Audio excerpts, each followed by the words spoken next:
Fellas, there's so many prospects in the UFC right now, so today we're going to be matchmaking UFC prospects with matchups that actually make sense. We're not going to be throwing all of them in the deep end, but we're going to be making sense so that they can continue to climb the rankings, maybe get ranked, and just move on to better things in the UFC.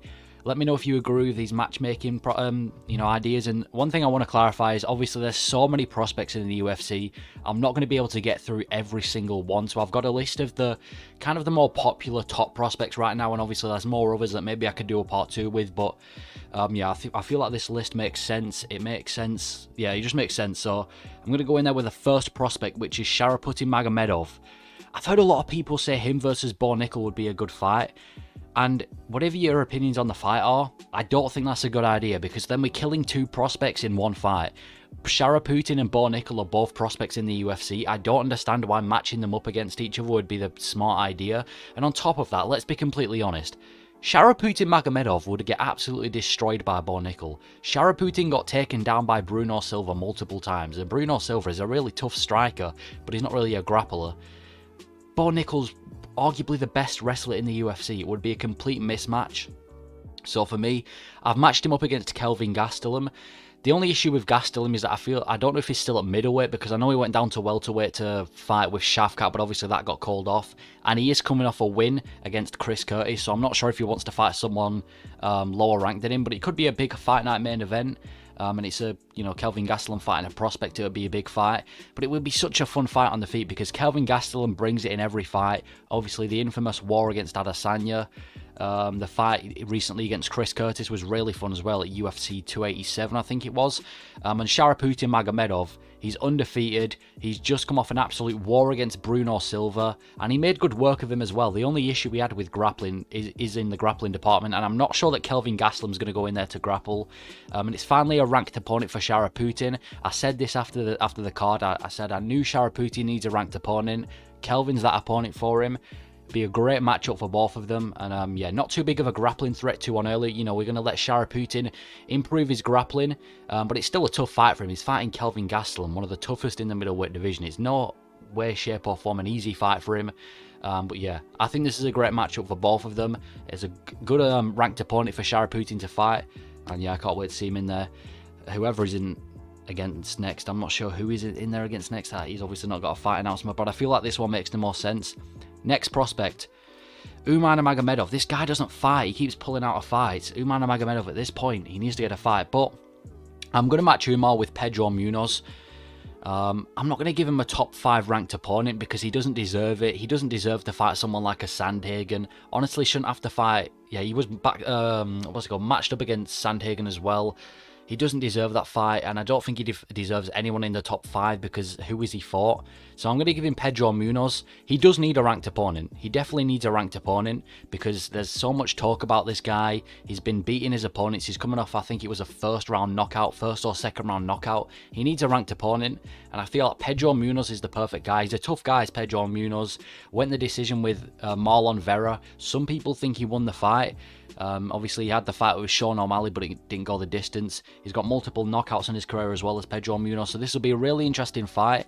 And I'm not sure that Umar Nurmagomedov is going to go in there with the mindset just to grapple him, because Pedro Munoz is still a decent grappler. He's not a terrible grappler, and maybe Umar Nurmagomedov can get throat checked. Like I said, he hasn't fought anyone as tough as Pedro Munoz yet, and maybe Pedro's going to be the guy to throat check Umar, because like I said, Pedro arguably came close to beating Marlon Vera, and now he's going to be fighting Umar Nurmagomedov, who's not fought anyone on the same level as Marlon Vera yet. So it'll be such a good fight. Perfect fight for Umar Nurmagomedov, but again, it's not just a cherry-picked opponent for him, because I know the UFC are going to try and push Umar Nurmagomedov, but he just pulled out of a fight. He doesn't deserve a fight with Sandhagen. So yeah, I'm going to say Pedro Munoz is a good fight for Umar, and it's a great gateway for ranked opponents as well. If Pedro can beat Umar Nurmagomedov, then he can go. I need to stop saying his full name. I'm just going to call him Umar. If Pedro can beat Umar, that's a great way for him to start fighting ranked opponents again after his loss to Marlon. And if Umar can beat Pedro, then again, he can start getting these matchups against people in the top 10, or top 5 maybe even, like Corey Sandhagen, like a Marlon Vera, those type of people. But that's who I think Umar should be ranked up against. And then we've got Bo Nickal. Chris Curtis, I think that's an insane matchup. Chris Curtis versus Bo Nickal would be great, as long as we don't check Twitter, because Chris Curtis tends to cry a lot on Twitter. That guy gets so angry on Twitter, does Chris Curtis. But this will be an insane matchup. First of all, it's not just going to be Bo Nickal ragdolling Chris Curtis, because Chris Curtis has some of the best takedown defense in the UFC. In fact, I'm pretty sure before his most recent fight, he had a 100% takedown defense in MMA, which is insane. So now he's going to be fighting another grappler in Bo Nickal. Obviously, Bo Nickal's going to be able to out-grapple him, but it's not going to be easy. And when it comes to striking, this will be really interesting, because Chris Curtis can strike. Obviously, knocked out Buckley, coming off a close fight against Gastelum. It'll be a good stand-up fight for him. And Bo Nickal coming off a knockout of a Val Woodburn, but Val Woodburn's a Gardner. Like, are we really going to praise him for that matchup? Val Woodburn's practically a Gardner who'd never fought in the UFC before. So we get to see Bo Nickal striking more, I believe, and we get to see him again against a ranked opponent. Not throwing him in the deep end, we're throwing him against someone that's just about ranked, but Chris Curtis is a good matchup for Bo Nickal. Finally gets that ranked opponent he's been wanting for a while. But yeah, I feel like this is a great matchup. A guy with good takedown defense. Toughest fight of Bo Nickal's career by far. Yeah, like I said, if he can beat Chris Curtis, then from there he can get bigger fights. He's a big step up though. From Val Woodburn to Chris Curtis is an insane step up. But I mean, Bo Nickal wants it, so I mean, I guess why don't we give him a big matchup? Next prospect, I'm going with Ikram Aliskerov. Coming off a win finish over UFC at UFC 294. I think we just rebook him against Paulo Costa. Let's not do Paulo Costa versus Khamzat Chimaev. Khamzat's just beaten Usman. There's no need to go back to Paulo Costa. Let's give Khamzat Chimaev an Adesanya fight. Ikram, he's had 2 fights in the UFC. Let's just give him a ranked opponent, and I think Paulo Costa's that perfect ranked opponent. When he was first matched up against Costa, I'm not sure he deserved the matchup because he only had 1 win in the UFC. Now he's got 2 impressive wins, and they were ranked and they were matched up against each other before. I think we just match them up against each other, and it's one of the toughest fights for Costa in a while. Costa's just about won against Luke Rockhold in 2022. Before that, he got a really close win, a really close loss against Marvin Vettori, and he missed weight by like 8 pounds in that fight. This is a tough fight for Paulo Costa. He's fighting another hungry fighter. But it's a really interesting matchup. Biggest fight of Ikram Aliskerov's career so far, maybe besides the Khamzat Chimaev knockout loss. But in terms of the UFC, it's definitely a big step up in competition. Yeah, Ikram's had 2 fights and Paulo Costa hasn't fought in a while. It'll be a really good matchup. I just want to see Costa back in there, man. He fights once a year and he hasn't even fought this year. So he's fought since 2020. I believe he's fought 3 times, 2 times. I think 3 times from 2020 till now.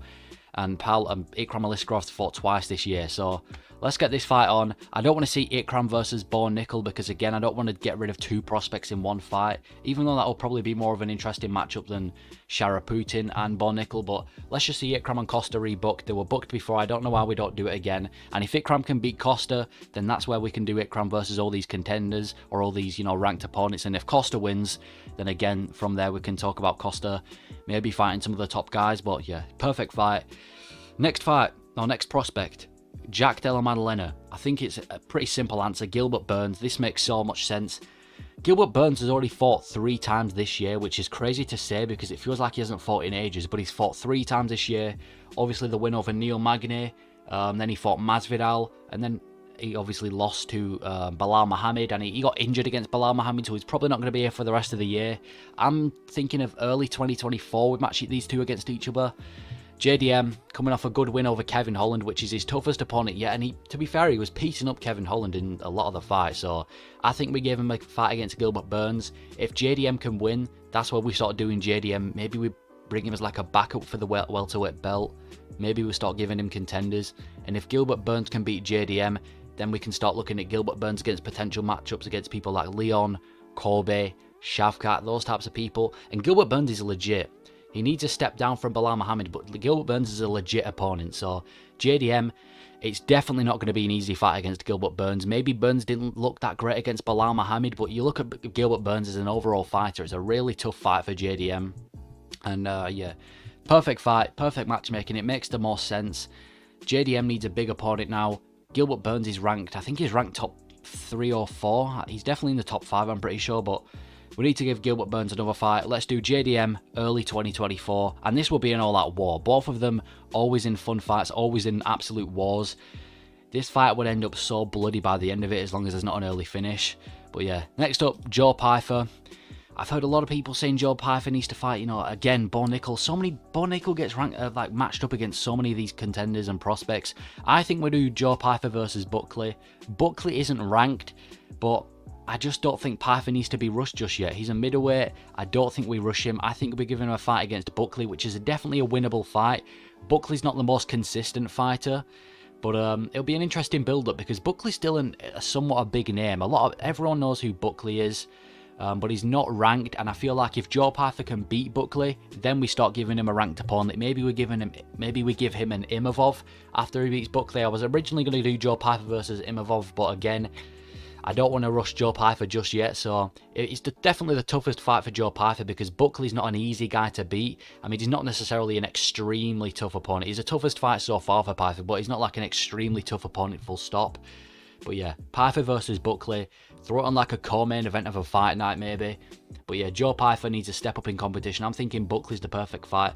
When did Buckley last fight? I don't know when Buckley last fought, but we need to see him against a contender. Let's do Joe Pyfer versus Buckley. And finally, Mohamed Mokaev. I'm thinking Alex Perez. I don't want to see Mohamed Mokaev against people like Kai Kara-France and Manel Kape. First of all, Manel Kape and Kai Kara-France have a great rivalry going on. I don't want Mohamed Mokaev to come in and ruin that rivalry, which would be a huge fight, and just fight one of those two. I want to see Kai Kara-France and Manel Kape fight. And second of all, Mohamed Mokaev, I don't want to see him rushed. He was struggling against Tim Elliott in the first few rounds, and I'm not sure if he's going to get away with those mistakes against a guy like Manel Kape of Kara-France. I think we give him Alex Perez, who's a ranked opponent, ranked above Mokaev. But as tough as Perez is, and as big of a step up as he is from Tim Elliott, he hasn't fought since July of 2022, and his last win was June 2020. He needs a fight. I think this is a perfect comeback fight a young, hungry prospect in Mohamed Mokaev. And yeah, if Mohamed Mokaev can get a win over Alex Perez, then I think he deserves a #1 contender fight for the belt. I just feel like the UFC are going to rush Mokaev and do this whole thing where they want him to become the youngest champion in UFC history because he's 23. I know Jones became champ at 23 as well, but yeah, Mokaev just needs to fight against a top 10 ranked opponent, as he did just finish Tim Elliott, and I feel like Alex Perez is the perfect opponent. Big step up in competition, but it's not too much of a step up that's going to absolutely destroy the hype. I guess you can't really call him a hype train anymore, but destroy the hype of Mokaev. Alex Perez, perfect fight. If he can beat Perez, that's when we start giving him people like Kara-France, Royval, Perez, Manel Kape, all those types of people. But yeah, that's me matchmaking prospects in the UFC. Let me know if you agree with this. But yeah, obviously I couldn't include all the prospects. Let me know what you thought. Thank you for watching.